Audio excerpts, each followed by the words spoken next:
Hi, we're outside the California Museum for the premiere of the Gold Mountain exhibit. It's brand new, it just opened today. You can see behind me, there's a long line, it goes around the building.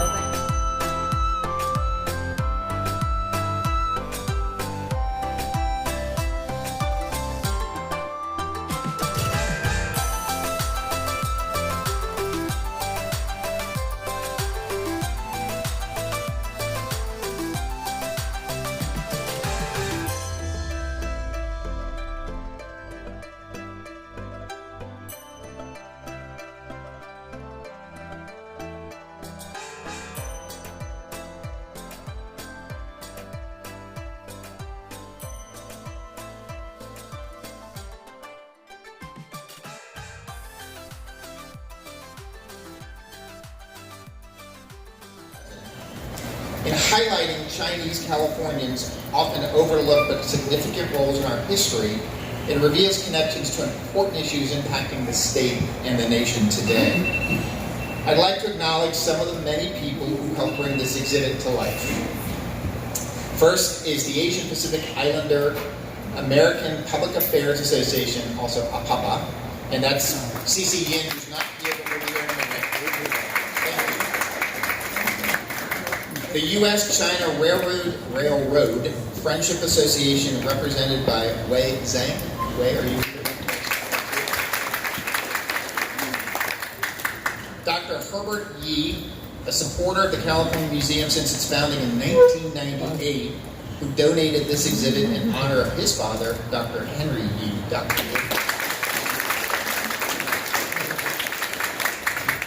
Franklin Yi and Mrs. Sandra Yi, who helped with the exhibit development and donated in honor of his parents, Dr. and Mrs. Henry Yi. Thank you so much, Richard. So I had a 3-year-old attached to me momentarily. Thank you all so much for being here. How exciting is this? Yeah, woo! You know, in some ways, I've been dreaming for this day to happen. I am from Sacramento, actually from Carmichael, California, which many of you know wasn't always the most diverse part of Sacramento. Sacramento is such a richly diverse part of the state, but Carmichael at the time wasn't so much. And so I will admit something to you today, which is that growing up as a little girl, I was kind of embarrassed of being Chinese because there were so few Asian people in our community, and you know how kids are. They just don't want to be different. They want to fit in. And so for a long time I felt very conflicted about my identity. I didn't feel entirely American because I didn't look like anyone who lived around me, and nor did I know anything about what it was like to be Chinese. And that was a feeling that persisted for a long time, and it wasn't until I took the time to really understand my family's backstory. My grandfather and his family immigrated to this country in the 1940s, in the late 1940s, but he actually was one of the few Chinese allowed to study here in the United States in the 1920s. He got his undergraduate degree from NYU and his MBA from the University of Colorado, but when the family moved to California in the 50s, he could not get hired to work in finance. And so for a brief period of time, they lived in a converted chicken coop.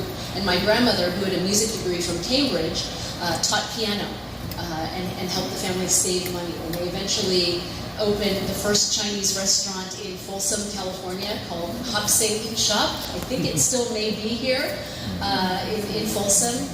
But like so many immigrants, the path of the food world and the restaurant world became ours as well. And now Chinese restaurants are as ubiquitous as McDonald's, which is pretty exciting. And now, in the last few years, there has been such, especially where I live in Los Angeles, San Gabriel Valley is just such an exciting area where so many different parts of China are represented now. But anyway, this is such an exciting moment for me, and to be able to learn about the incredible sacrifices that Chinese people have made in this state and the incredible accomplishments is something that I am deeply proud of, and I can't help but think to myself, I wish that little Lisa could have had an opportunity, girl, but little Lisa's now will be able to experience it now, and for that I am truly grateful. Thank you so much. Really part of the rest of the U.S. because Chinese Americans were brought over to build the railroad that actually connected California to the east and the Midwest. But following that, unfortunately, we then chose as a state and a nation to then say no more. And the Chinese Exclusion Act came into being. So therefore, Chinese Americans, by becoming the first undocumented immigrants, they would come to Mexico and cross the border in order to evade the Chinese Exclusion Act. And then finally, after World War II, yet another generation of Chinese Americans who were immigrants after World War II and then beyond. And I actually like to say that my parents were amongst those who came after World War II. They came here to this country seeking opportunities. They came here actually for graduate school and then settled down here in this country, here in the United States. I should just briefly mention that Lisa's story is one that resonates with me too, because for most of my life growing up, I lived in communities where there are very few Asians and certainly very few Chinese Americans. When I was graduating from high school, I graduated in a class at 554, and I lived on the East Coast. There were only 3 Asians and 2 Chinese Americans. I was one of them, and that was it. Certainly very different than the experience my children, who are born here in Sacramento, are having in their schooling. But I should also mention that even though we talk about the history, that over 150 years ago, that Chinese came here to Sacramento to help build the railroad, that I am actually the very first Chinese American to represent Sacramento in the California State Legislature. It's been 150 years.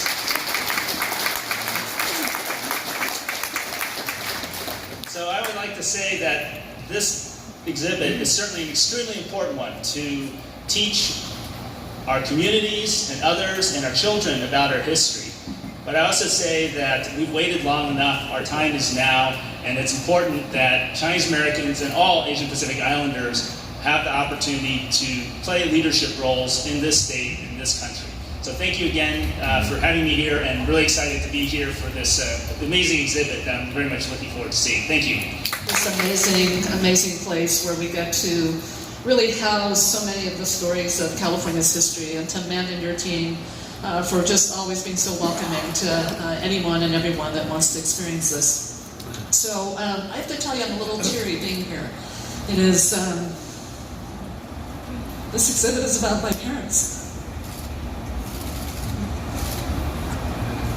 And I remember growing up, and they would talk about how their parents said, you have to go to Gimsan. You have no life here in this village. They grew up in a poor agricultural section in Toisan, Guangdong province, where many of us, I think, have relatives who hail from that region. And my father was 14 when his parents essentially sent him away, came to San Francisco, where we all thought the Gold Mountain was. And as many of you know, through stories that you've heard from your parents or have yet to learn, the experience was anything but golden after they arrived. And I just want to thank CCBA for, and really all the family associations that gave so much support to many who came here really without any support or kinship. And those associations remain strong today. And what I want to say about this exhibit is it's so timely. It's so timely. At a time now where there are so many forces that are trying to divide us, this is an exhibit that actually brings us together, not just the Chinese American community, and not just those who hailed from the Guangdong province and really had their sights set on Gimsan, but for really every immigrant who has been looking to another land for a better opportunity. And as I like to say about history, it is just something about history. And what I just had to, Amanda took me for a preview of the exhibit. I have to tell you, if anything, when you leave today, please encourage anyone and everyone to come through it. What it does and will do is to encourage all of us to tell our story. And what's so powerful about that is that it's ours. Those stories are uniquely ours. and no one can take that away from us. But what's also uniquely powerful about our stories is that you begin to see the common threads woven from community to community, and that the not-so-golden experience that many of our family members who preceded us experienced here when they came to this country, when they came here to California, was also the experience of so many other communities. And so the ties that really combine our communities today are ever more important. But as we know with history, it also tells some dark chapters of the experience as well. And this is where I think it's really important that we be sure that our next generation understand what those dark chapters are, and that we never have those repeated again for any community. And so it really is just such a moving experience to be here. Many of you know, I've told this story many times. Vicky's covered it. My mother, who's 96 years old, actually, her last word to me this morning when I left her, caring for her last night, was, you might be able to speak to my son because they'll actually understand you in this crowd. So, but, I didn't learn the language, but I just wanted to pay a little homage to them. They really, I'm the least person who should be standing here serving as the CFO of the 5th largest economy in the world. Having grown up poor, it's all about sacrifice. Many of our families did sacrifice, obviously, for the betterment of the future of their children. And my parents had a laundry and dry cleaning business. My father apprenticed in the laundry business after he arrived in San Francisco Chinatown, but decided to open up his business on the west side of San Francisco. And I was only one of 4 Chinese American students throughout elementary school when I grew up there. But what I will say about their experience in San Francisco is that it was a very, very supportive environment by and large, because we did grow up during a time where there were many, many other descendants of immigrants from Europe, from the Middle East, and so, and I think this is really the beauty of California and our history. And what a great thing to be experiencing every day, that we get to wake up here in California, where we actually can embrace diversity as our greatest strength and not a threat. And so I hope that when you walk through this exhibit today, that you will encourage others to come through it, that you will encourage others to give voice to their stories, and more importantly, to be sure that we can be part of writing, again, our history, hopefully not waiting until after the fact, but really as we continue to live our history, so that we can talk about what it took to really be able to be a thriving community that is every part of the great state of California here. So thank you for being here. Thank you for all of your support, and I really look forward to experiencing the exhibit more deeply. Thank you.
Yeah, you can see, I mean, it's hard to tell, you can see, but I can actually align this higher.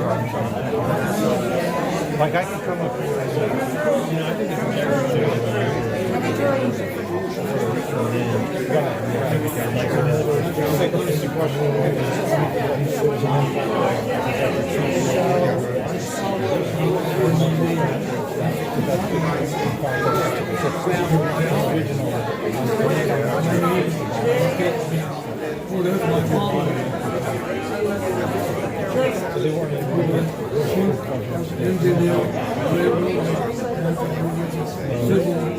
Because it's right on the city. Like if it was And I'm from Stanford. Let's get the chair for Stanford. Red. You're welcome. That's my brother.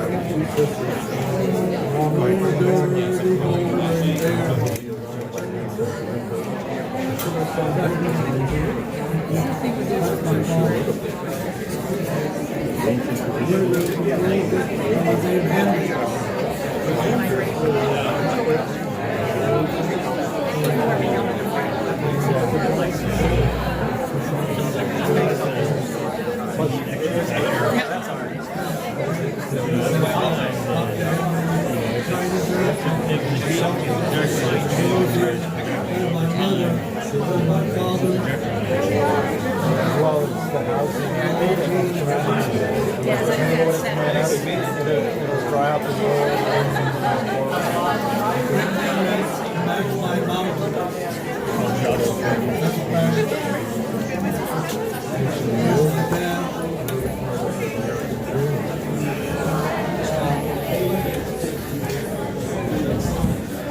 Well, it looks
welcome.